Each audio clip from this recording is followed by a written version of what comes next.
시편 110편 낭독하겠습니다.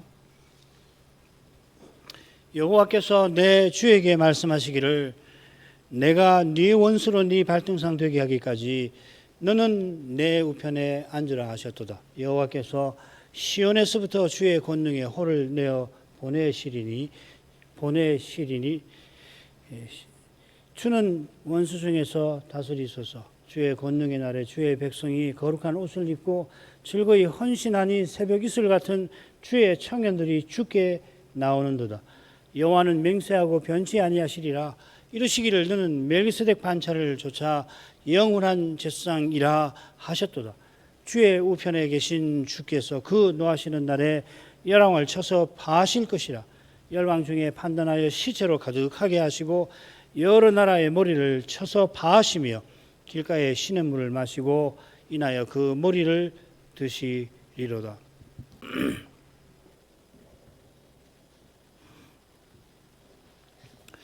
시편 110편은 신약 성경에 가장 자주 인용되는 구약 말씀인데 아울러 신약 교회에서 가장 유명한 시편 중에 하나일 것입니다.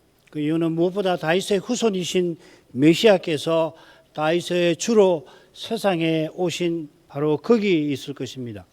다윗이 내 주라고 부르는 것은 메시아께서 다윗보다 뛰어난 왕이실 뿐만 아니라 무엇보다 다윗을 왕위에 세우고 쓰시는 하나님 그 여호와이시기도 한 까닭입니다. 히브리서 선자도 이 시편을 인용하면서 멜기세덱 반차를 좇는 제사장께서 하나님의 그 아들 영원한 성자이시라고 히브리서도 전합니다. 성자께서 여호와의 종이 되신 여호와이시라고 하는 바로 여기서 하나님의 계시는 정점에 도달합니다. 이 점에서 모든 계시가 우리의 모든 관심을 받아 마땅한데 이 시는 그 점에서도 그러하다 할 것입니다. 이 시는 시편 제5권에 나오는 첫째 다윗 모음집 108편부터 110편의 그야말로 대미를 장식합니다. 앞선 두 시가 비교적 긴데 시는 두 시에서 고난의 현실에서 주의 구원을 확신하면서 간구합니다. 108편 6절을 보면 구원하소서, 또 109편 21, 26절 보면 나를 건지소서, 구원하소서. 이 다윗의 간절한 간구에 여호와 하나님이 마침내 오냐 하고 응답해 주시는데 그 응답의 내용이 시편 110편이라 할 것입니다. 이것은 우편이라고 하는 이 독특한 표현을 통해서 확인할 수가 있습니다. 다윗이 오른손으로 구원해 주시기를 구하였고 궁핍한 그 자신의 우편에 서서 구원해 주실 거라 확신을 하지 않습니까? 그의 이 소원과 간구를 받으시는 여호와께서 다윗의 주를 자기 우편에 앉게 하시며 다윗의 주의 우편에 여호와께서 계셔서 그의 원수를 물리쳐 주십니다. 줄거리 기억나시죠? 1절부터 3절까지 여호와께서 다윗의 주에게 원수를 심판해 주겠다고 약속하시며 이루시는 일들입니다. 그리고 4절이 핵심인데요. 여호와께서 맹세로 다윗의 주를 멜기세덱 반차의 제사장이라 선언하십니다. 그리고 5절부터 7절은 1절에서 약속하신 대로 여호와께서 열방을 심판해 나아가시는 장면이 기록되어 있습니다. 여호와께서 다윗의 주에게 다윗이 간절히 원하던 그 일을 1절에서 약속하십니다. 다윗만 간절히 원하는 게 아니고 우리 모두가 원하는 바 아닙니까? 그 약속을 이루시려고 여호와께서 어떤 일을 하시냐면 이 다윗의 주를 영원한 제사장으로 삼으십니다. 이 4절입니다.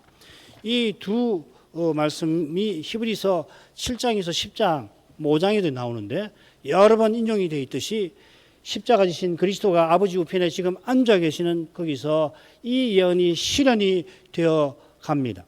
그 덕분에 우리는 이 3절 그리고 5절부터 7절의 예언이 무엇인가를 바르게 해석할 길을 발견하는 것입니다. 다윗이 선지자 이상 중에 여호와께서 장차 하시는 일들을 겹쳐서 보아서 본까닭에 역사에서 일어난 순서대로 시인이 쓰지 않고 시는 특별히 더 그렇잖아요. 자기가 전하려고 하는 교훈 그 경우는 여호와께서 원수를 멸하신다, 구원을 이루신다 하는 그 점을 강조하는 것입니다. 다윗이 바라던 그 일을 다윗의 주를 보내어서 친히 이루시리라 약속하신 것입니다. 1절부터 3절 다시 읽겠습니다. 여호와께서 내 주에게 말씀하시기를 내가 네 원수로 네 발등상 되게 하기까지 너는 내 우편에 앉으라 하셨도다. 여호와께서 시온에서부터 주의 권능의 호를 내어 보내시리니 주는 원수 중에서 다스리소서. 주의 권능의 날에 주의 백성이 거룩한 옷을 입고 즐거이 헌신하니 새벽 이슬 같은 주의 청년들이 주께 나오는도다. 지난번에 고치시라고 말씀드렸는데 안 고쳐졌네요. 1절에 그 인용 부호가 앉으라에 붙어야 되겠죠. 여호와께서 내 주에게 말씀하시는 것을 다윗이 먼저 전합니다. 이 말씀을 인용하셔서 우리 주님께서는 다윗이 메시아를 주라 불렀다 하셨죠. 마태복음 22장 마지막입니다. 가라사대 그러면 다윗이 성신에 감동하여 어찌 그리스도를 주라 칭하여 말하되 주께서 내 주께 이르시되 내가 네 원수로 네 발 아래에 둘 때까지 내 우편에 앉아서라 하셨다 또다 하였느냐. 이 말씀에 근거할 때 다윗은 여호와께서 자기 주에게 말씀하신 것을 듣고 전한 것입니다. 달리 말하면 다르게 해석하는 해석이 아마 여러분 책을 읽으면서 발견할 텐데 이렇게 보는 것이 좋습니다. 우리 주님이 해석해 주셨으니까요. 이는 이상 중에서 보고 들은 겁니다. 다니엘이 이상 중에 인자 같은 분이 하늘 구름을 타고 와서 예적부터 항상 계신 분에게 나아갑니다. 구약에서 구름 타시는 분은 하나님이십니다. 그처럼 보좌에 앉으신 분도 하나님 여호와이십니다. 그러니 인자 같은 분은 하나님 같은 신적인 존재이시죠. 다니엘이 이상 중에서 이런 신비를 본 겁니다. 그 같은 신비를 지금 다윗도 이상 중에서 보았습니다.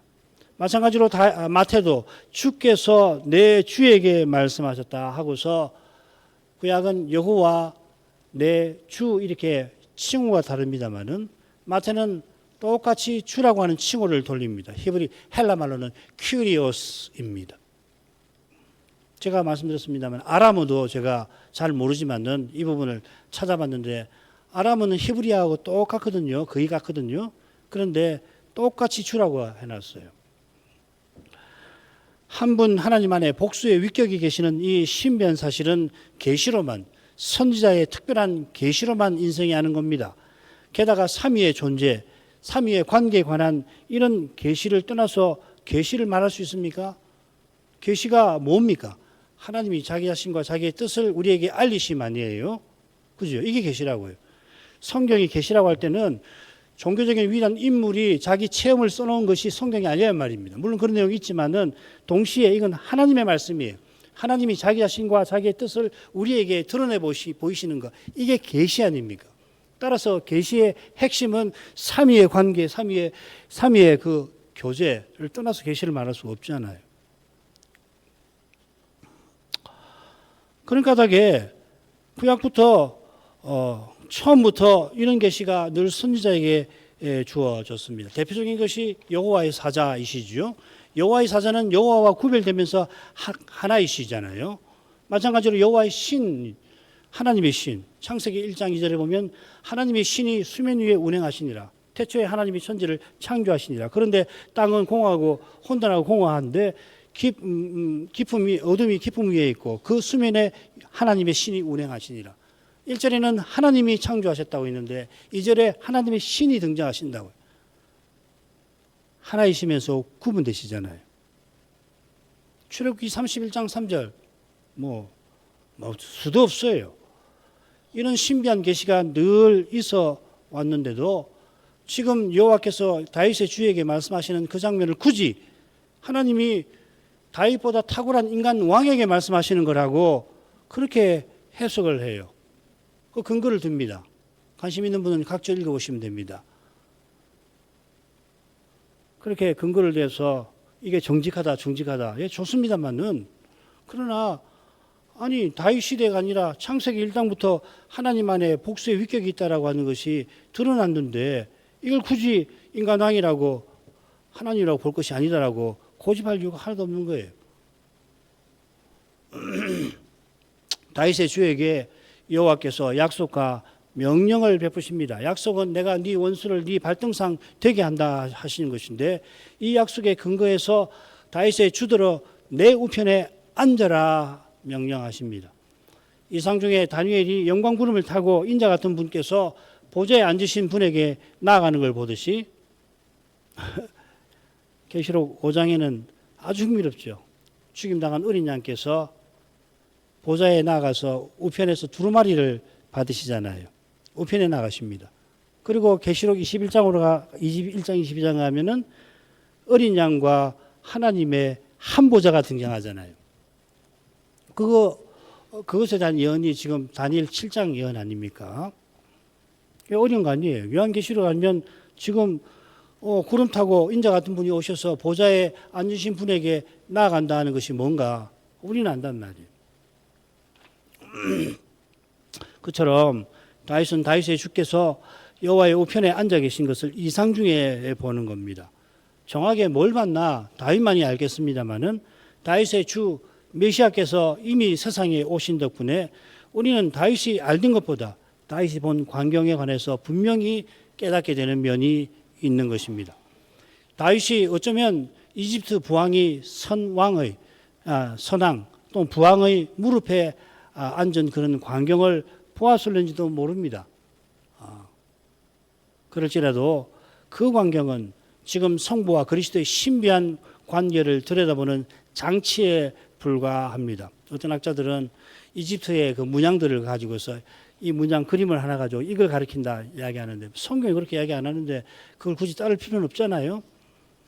그럴지라도 성부와 그리스도의 신비한 관계를 들여다보게 하는 장치에 불과하겠죠. 그래야 계시록에는 하나님과 어린 양의 한 보좌가 나옵니다. 이 역시 요한 사도가 이상 중에서 본 것이지, 장차 우리가 그리스도를 직접 배울 때에 요한이나 다윗이 본 것과 똑같이 보지는 않을 것 같아요. 우리가 지금 그리스도와 함께 그리스도 안에서 하늘에 안침받았다 했는데, 이 사실은 다윗이 보았던 여호와의 우편과 필시 무관하지 않을 것입니다. 우리가 어디에 앉겠습니까? 앉았다는 말은 이 보좌에 앉는다는 말하고 같은 것이거든요. 요한계시록 2장 3장 그런 데도 이런 내용이 나오지요. 고린도전서 6장 그 처음에도 우리가 장차 천사를 판단할 것이 아니냐, 그 왕이 하는 일이거든요. 마태복음 25장에도 창세로부터 내 아버지께서 예비하신 나라를 상속하라. 우리가 하나님 나라를 아들로서 상속하는 거예요. 왕 되는 거예요. 그러니까 천사도 판단하는 거 아니에요? 보좌에 앉는 거라고요. 너무너무 놀라운 사실이라 우리가 실감을 못할 뿐이지, 하나님이 그리스도 안에서 우리에게 주신 은혜는 실로 놀라운 것입니다. 이미 우리는 하나님의 아들들이 되었습니다. 109편에 두 번 나온 우편의 실제 의미가 상반되었던 것처럼, 지금 말씀하시는 내 우편은 메시아를 지극히 높이시는 동시에 지극히 친밀히 대하시는 것을 가리키는 것 같아요. 말씀드린 줄 압니다마는 보좌에 앉은 솔로몬이 자기 어머니 이 모친을 자기 우편에 앉으시라 하고서 바세바가 이 솔로몬에게 뭘 건의하는 내용이 나오잖아요. 그런 장면을 생각하면 도움이 될 것 같습니다. 아울러 5절에서 여호와께서 메시아의 우편에 서신다 하는 것은 그를 도와주시는 거죠. 그러면서 친근히 하시며 도와주시는 것으로 해석하는 것이 좋겠고, 시편 108편, 109편의 우편이 나올 때도 그러한 뜻이 있습니다. 시편 108편 6절, 109편 31절. 여호와께서 메시아에게 내가 네 원수로 네 발등상 되게 하겠다 약속하십니다. 우리가 히브리서 10장에서 이 약속을 이미 살폈습니다. 부활하신 그리스도에게 모든 권세를 주신 성부이시니, 또한 그런 분으로서, 능력 있는 분으로서 그리스도의 원수를 친히 물리쳐 주시는 것입니다.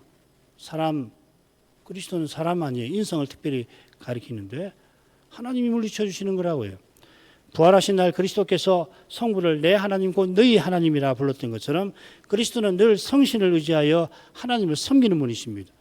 하나님께서 주로서 그리스도를 자기 종으로 쓰시는 것입니다.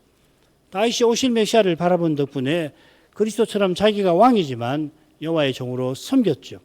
전장에 나설 때 그는 종다웠게 사령관이신 여호와께 어떻게 할까요? 지시를 구하고 그 지시를 종으로서 깍듯이 받들었습니다. 그런 심정과 태도로 여호와의 궤를 예루살렘에 모시고 성전을 거의 세우려고 한 것입니다.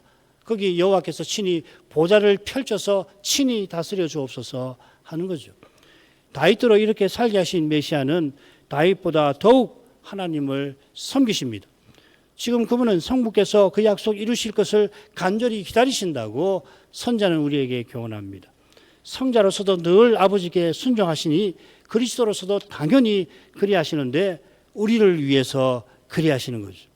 메시아가 그런 존재와 자격이시니 여호와께서 내가 네 원수를 물리쳐 주겠다 약속하셨던 것입니다. 여호와께서 이 약속을 어떻게 지키시나 5절에서 7절까지 특별히 실감나게 그 당시 전쟁의 이미지를 써서 우리에게 전하고 있습니다. 마지막에 생각하십시다. 메시아께서 기다리신다면 그런 메시아를 믿고 의지할 우리는 당연히 기다리는 거죠. 우리가 감히 메시아보다 더 기다리려 해서는 안 되겠습니다만은 메시아를 본받아 하나님을 전심으로 바라보아야 합니다.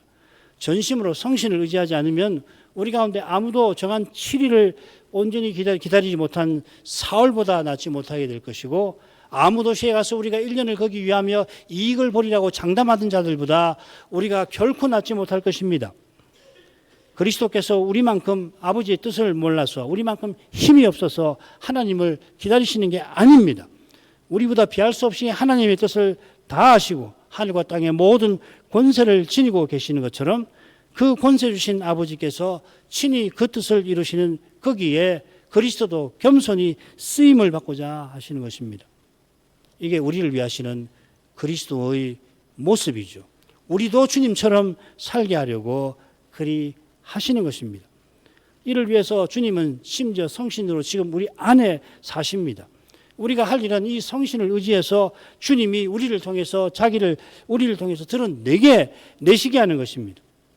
사람의 생각에는 하나님 뜻이 이루어지지 않을 것 같은 그때에 주께 모든 것을 의탁하고 하나님을 전심으로 바라야 할 것입니다. 그러면 하나님이 그리스도를 통해서 그 뜻을 친히 이루어 주시는 것입니다. 우리는 실컷 구원은 하나님 은혜다. 하나님이 구원을 이루신다. 항상 입이 닳도록 이야기하는데 실제에서는 그러지 못하기 쉽죠.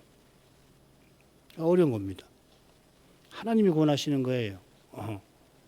뭘 할 수 있을 때도 내가 뭘 한다고 생각하면 큰 착각이죠. 반대로 도무지 할 수 없다고 생각할 그때 그렇지 하나님이 구원하시지.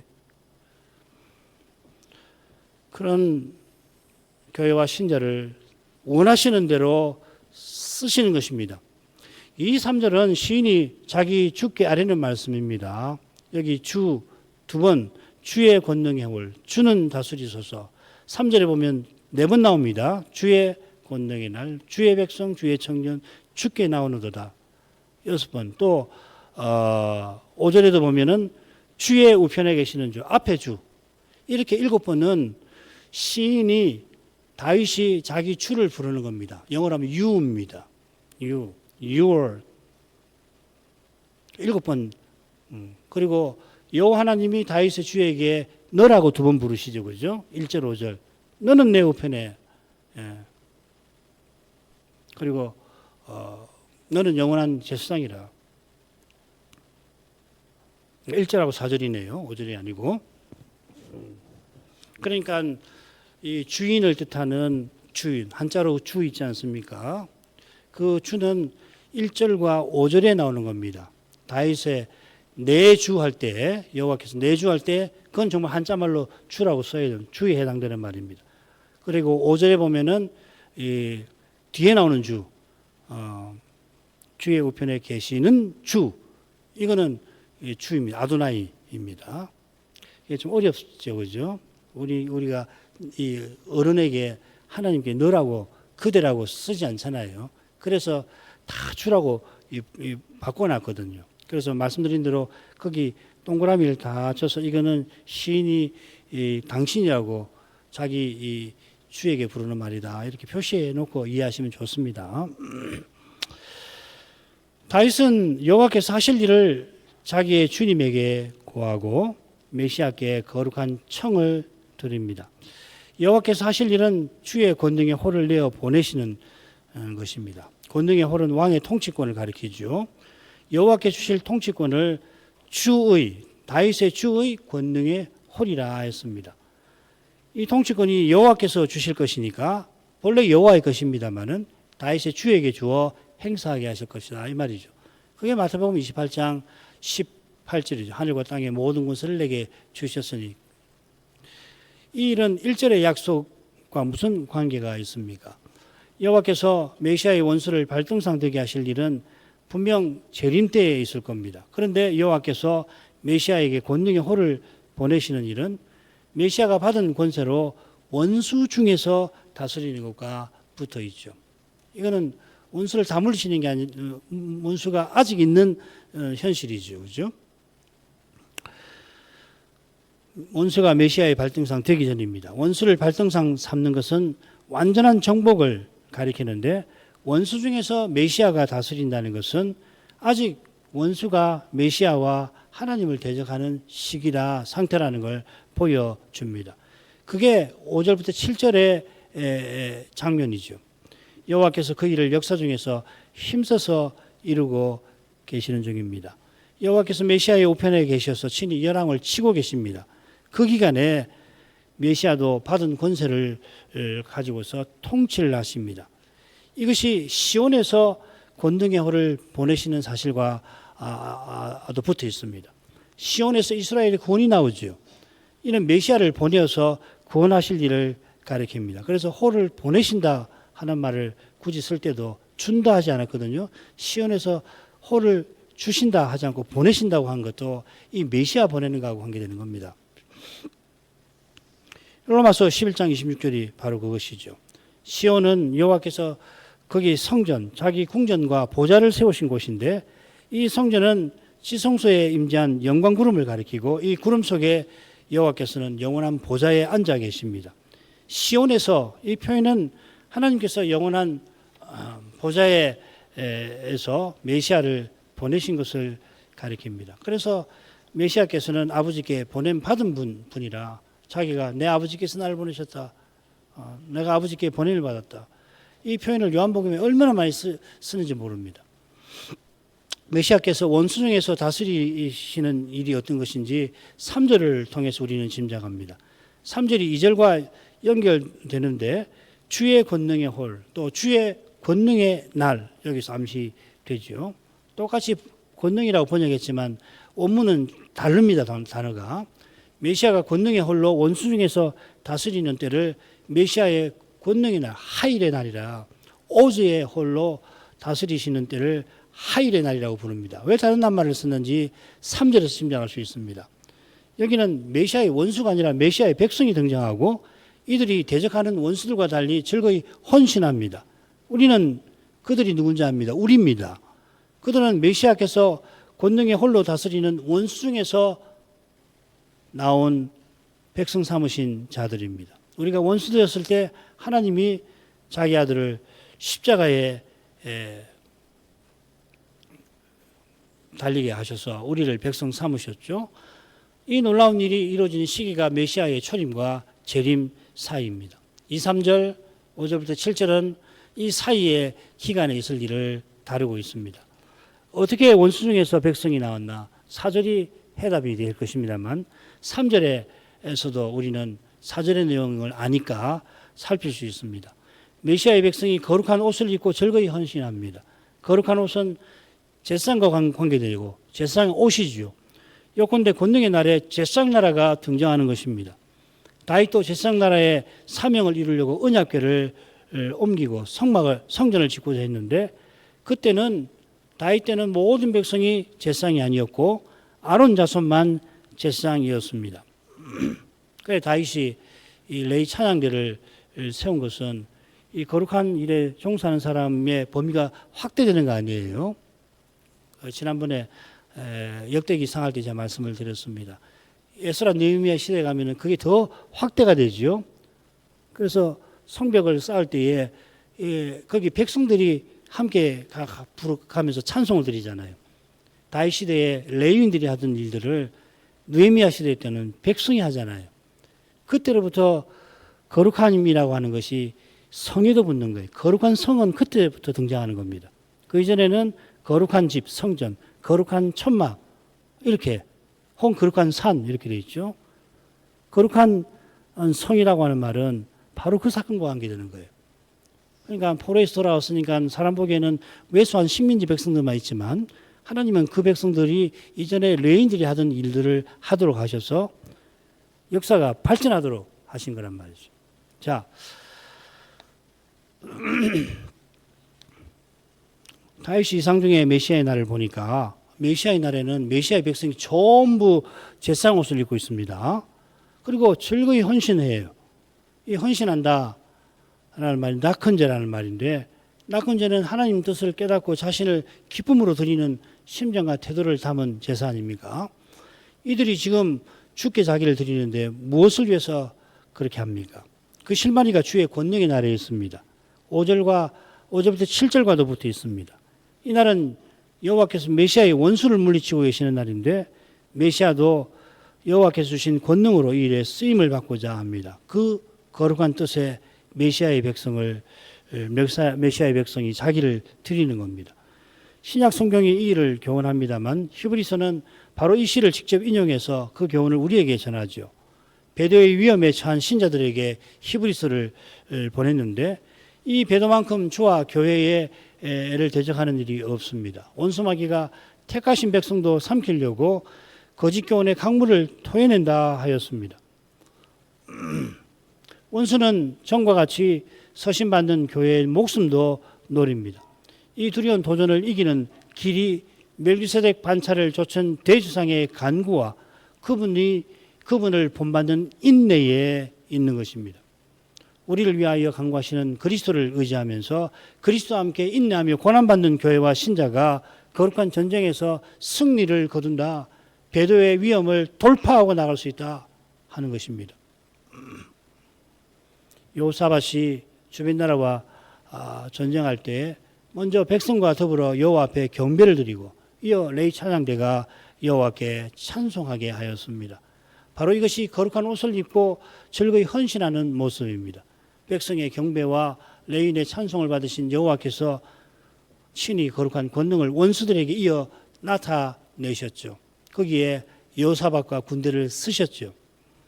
지금 우리를 위하여 간구하시는 대주장께서 성부께 이런 태도를 취하시면서 거룩한 전쟁에 즐거이 쓰임받고자 하시는 겁니다. 배도의 시대에 우리가 취할 태도가 바로 여기 있는 겁니다. 이 태도는 예배에서 주의 크신 영광을 배웠고 그 영광에 감싸이는 데에서 생기는 겁니다. 그리스도를 전부로 모시는 그런 태도, 아니면 죄와 죽음의 것을 이길 수 없어요. 못 견딥니다. 너무 힘드니까. 못 견디니까 결국 지푸라기도 잡지 않은 심적으로 뭔가를 하게 되는 거 아니에요. 죽게 되면 주님 손에 맡기는 거예요. 살든 죽든 그냥 주님께 다 맡기고 가는 거라고. 그러면 주님이 오냐 하고서 거룩한 영광을 드러내시는 거거든요. 시편 112편 우리 다음 시간 배울 텐데, 정직한 자에게는 흑암 중에 빛이 일어난다. 이런 경험이 있어야 되는 거라고요. 우리의 믿음의 삶에 하나님이 구원하신다. 다 죽게 생겼는데 하나님께 맡겼더니 있을 수 없는 일을 하시는 거예요. 그러니까 흑암 중에 빛이 팍 일어나는 거라고. 그 빛을 보고 가는 거 아니에요. 그러지 않고 자기가 어둠 속에서도 뭔가를 하려고 이호한 저호한 안 되는 일인데 꾀를 내가지고 이렇게 되고 저렇게도 해보고, 그러면 더 어둠 속에서 더 깊은 어둠으로 추락하고 마는 거 아니에요. 오늘날 이런 걸 신자의 길이라고 이야기하면 그렇습니다. 과연 그렇습니다. 하는 사람이 얼마나 될까요? 히브리서 10장 13절을 읽고서 이게 무슨 뜻인지 설명해 보라고 하면은 제대로 해석할 수 있는 사람이 얼마나 될까요? 이게 믿음의 신비인 거라고요. 하나님이 원하신다. 자, 새벽 이슬 같은 주의 청년, 아주 훌륭한 번역 같아요. 새벽에 온 땅을 적시는 이슬이 내리듯이 주의 청년들이 춥게 있을 것입니다. 다윗 시대를 돌아가 보면 다윗이 왕 되기 직전에 얼마나 위태로운 상태에 있는지 우리는 알잖아요. 아기스를 찾아가서 의탁을 하고 그래 자기 백성과 싸우는 전쟁에 나갈 뻔했다가 하나님께서 거기서 아기스의 신하들을 움직여 가지고서 거기서 벗어나게 하시죠. 그러고서는 시글락으로 갔더니 아이고 아말렉이 그 사이에 자기 식구들 부인들 아이들 다 잡아가고 다 노력하고 그래서 다윗과 함께 그렇게 사선을 넘나들던 그 다윗의 용사들이 어떻게 합니까? 돌을 들어서 다윗을 쳐서 죽이려고 했잖아요. 그런 형국이었잖아요. 그런데 그때 다윗이 무사히 넘기게 하시고 곧이어서 왕이 되게 하시고 그랬더니 아니 그 길보아 전쟁에서 이스라엘이 완전히 패배하고 말았는데 그런 이스라엘 중에 용사들이 일어나잖아요. 그 다윗의 용사들의 목록이 사무엘 하 21장부터 24장에 보면은 두 군데 목록들이 나오지 않습니까? 21장 처음에는 사울의 죄, 24장 마지막에는 다윗의 죄가 나오고 그 다음에 그 이어서 용사들 이야기가 나오고 가운데 다윗의 두 시가 나오잖아요. 뭘 말하는 겁니까? 사울도 다윗도 하나님 앞에서 어쩔 수 없는 인간이에요. 실패하는 인간이라고. 그런데 하나님께서 용사를 일으켜서 다윗으로 승승장구해서 언약을 이루도록 하셨다 이 말 아닙니까? 새벽 이슬 같은 청년들 하나님이 이렇게 세우시는 거라고요. 이 시대가 아무리 어둡다 하더라도 하나님이 하시는 거라고요. 자, 넘어가십시다. 올라가죠. 여호와는 맹세하고 변치 아니하시리라 이르시기를 너는 멜기세덱 반차를 조차 영원한 제성이라. 다윗이 이상 중에 여호와께서 맹세하시며 자기 주님에게 말씀하시는 걸 봅니다. 1절과 비슷하게 말씀하신 내용이 이렇게 나옵니다. 너는 멜기세덱 반차를 조차 영원한 제성이라. 멜기세덱 아주 신비한 인물이죠. 살렘 왕이고 지극히 높으신 여호와의 제상인데 성전한 아브라함을 환영하며 축복한 인물입니다. 창세기 14장에 기록되어 있고 그 이후로 다윗 시대까지 이 인물이 언급되지 않고요. 그 다음 다윗 이후에도 신약 성경 히브리서까지도 나오지 않지요. 여호와께서 다윗의 주에게 내 우편에 앉으라 하셨으니 메시아는 왕적인 인물인데 제상이라 하십니다. 구성 역사에서 왕이며 제상인 인물은 멜기세덱밖에 없는데 멜기세덱 반차의 제상이라 하십니다. 이런 계시를 다윗이 얼마나 깨달았는지 아무도 정확히 모릅니다만은 멜기세덱 반차의 대제사장께서 지금 하늘에 올라가 계신 덕분에 신약의 선자는 다윗이 받은 계시에 담긴 교훈을 정확하게 우리에게 교훈합니다. 이분이 십자가 지시고 부활하신 그리스도이십니다. 십자가 지신 그리스도가 보혈로 하늘 성소를 깨끗하게 하실 때에 다윗에게 베푸신 예언이 실현되었다 하였습니다. 이 예언이 성취되었다 함은 그리스도께서 자기를 순종하는 모든 자에게 영원한 구원의 근원이 되셨다 하는 뜻입니다. 같은 교훈이 자기를 힘입어 하나님께 나아가는 자들을 온전히 구원하실 수 있으니 이는 그가 항상 살아서 저희를 위하여 간구하심이니라 하는 말씀에도 담겨 있습니다. 주님의 제사와 이 간구 덕분에 하나님께 나아가고 그리스도를 순종하는 우리가 생겨난 것입니다. 하나님께 나아가니 거룩한 옷을 입은 제사장들이고 그리스도를 즐거이 순종하니 그리스도처럼 하나님의 약속을 우리는 바라봅니다. 이들이 새벽 이슬 같은 주의 청년들입니다. 여기 청년이라는 말을 조사해 보면 여호와 하나님을 섬기는 연령대의 사람을 가리키는 표현이에요. 구약시대의 제사장은 주를 섬기는 연령 제한이 당연히 있었습니다. 이제 우리는 영원히 제사장들로서 하나님을 가까이 하며 섬깁니다. 우리는 새벽 이슬 같은 청년으로 영원히 살아갈 것입니다. 맹세대로 제사장을 이미 세우셨으니 그리스도를 믿고 순종하는 우리를 영원히 제사장답게 살게 하실 것입니다. 5절부터 7절로 갑니다. 주의 우편에 계신 주께서 그 노하시는 날에 열왕을 쳐서 파하실 것이라. 열방 중에 판단하여 시제로 가득하게 하시고 여러 나라의 머리를 쳐서 파하시며 길가에 시냇물을 마시고 인하여 그 머리를 드시리로다. 주의 우편에 계신 주는 주라는 표현은 여호와께서 다윗의 주의 우편에 계신다 하는 뜻입니다. 셋째달락은 여호와께서 메시아의 원수를 발등상 되게 하겠다는 약속대로 거룩한 전쟁을 치르고 계시는 장면입니다. 여호와께서 메시아의 우편에 계신다 하는 것은 그를 친근히 하며 도우시는 것을 가리킵니다. 그 노하시는 날이 곧 주의 권능의 날이겠죠. 노하시는 날이라 한 것은 원수들을 물리치시는 시체로 만들어 버리시는 것과 붙어 있습니다. 다윗 시대의 왕이 원수를 물리치는 그 이미지가 여기 사용되어 있습니다. 여호와께서 열왕을 쳐서 파하시니 그 길에 시체가 가득합니다. 가득한 시체를 뒤로하고 여호와께서 메시아에게 하신 약속을 다 이루려고 하십니다. 격렬한 전투를 치는 왕이 잠시 길가에 시냇물을 마시고 기운을 차리고서는 머리를 들고서 최후 승리의 날을 바라보듯이 하나님께서 마지막 전투를 이제 치르려 하시는 모습이 셋째 단락에 그려져 있습니다. 하나님의 역사에서 때때로 원수들을 이렇게 심판하시는 동시에 그리스도를 통해서 원수를 구원하시는 것입니다. 재림까지는 구원의 날이 이어집니다. 몸인 교회가 그리스도에게로 자라가는 기간입니다. 셋째 단락에 여호와께서 전쟁을 수행하시는데 여기 주의 백성이 등장하지는 않습니다. 메시아의 활동도 전면적이지 않죠. 뒤로 물러가 있죠. 주의 우편에 여호와께서 쓰셔서 친히 전쟁을 수행하시는데 거기 메시아가 잠시 등장합니다마는 메시아의 백성은 나오지 않습니다. 이건 하나님이 홀로 싸우심을, 홀로 구원의 일을 행하심을, 심판을 행하심을 강조합니다. 그리스도께서 승리의 날까지 그러면 가만히 계시느냐? 아니지요.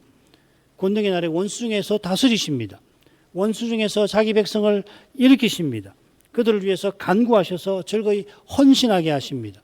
이런 간구와 헌신을 하나님이 받으시고 기도하는 우리를 그 거룩한 전쟁에 쓰시는 것입니다.